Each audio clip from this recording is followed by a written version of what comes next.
thoughts on American infrastructure. As you can see, I'm cruising here on a brand new, recently rebuilt highway of considerable width. You can see it's got 2 lanes, it's got wide shoulders, you know, in places where it goes over a wash or a seasonal riverbed, you know, there are bridges.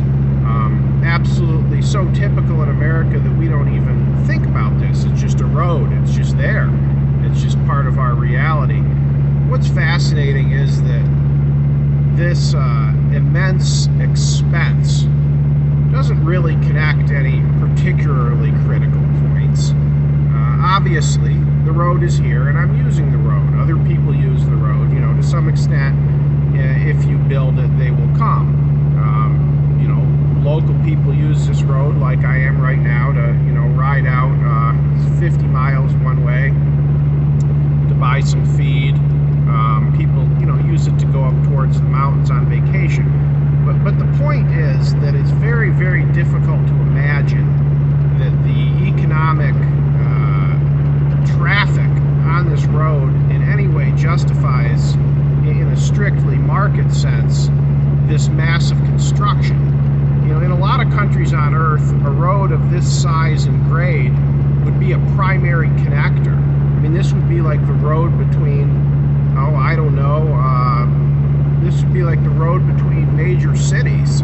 This would be a major piece of infrastructure. And in America, we have so much wealth that we just build these things literally going through every part of the lower 48 states.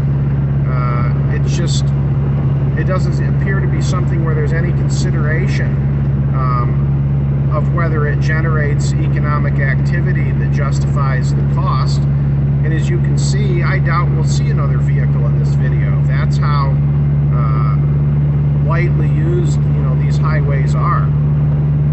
So it's just an extraordinary facet of American life that is completely taken for granted. And you know, this road 50 years ago would have been a dirt road, and 50 years ago there was really no more people living, probably less people living along it than there are now. And you know, a lot of people say, well, you know, the ranch trucks need to get in and out. You know, there's 2 points to that. A cattle truck can very well operate on a gravel or a dirt road, as can, you know, a farm truck, a ranch pickup.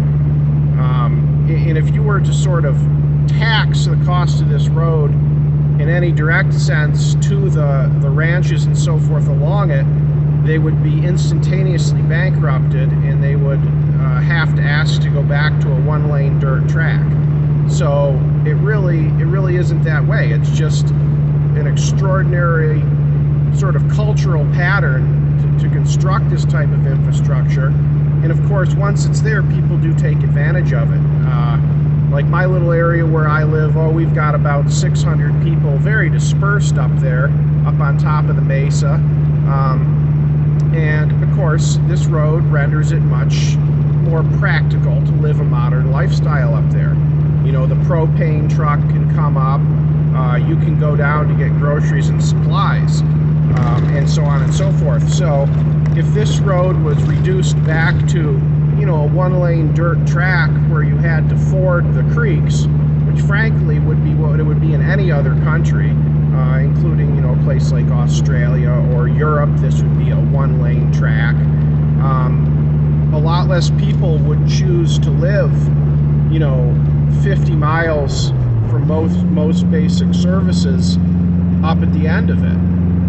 So, you know, a lot of people talk about, you know, American rural depopulation like it's some, you know, malign scheme of the government. But the fact is, really, the government spends vast amounts of money which facilitate people living outside of urban areas. I mean, if it hadn't been for rural electrification and this massive highway building project, your current, you know, 2023 rural populations would probably be reduced down to active farmers, ranchers, and direct support. And a lot of places would probably lose 90% of their population if, in order to get into even a small urban area, you had to be four-wheeling down a dirt track rather than just cruising around along this empty ribbon of asphalt.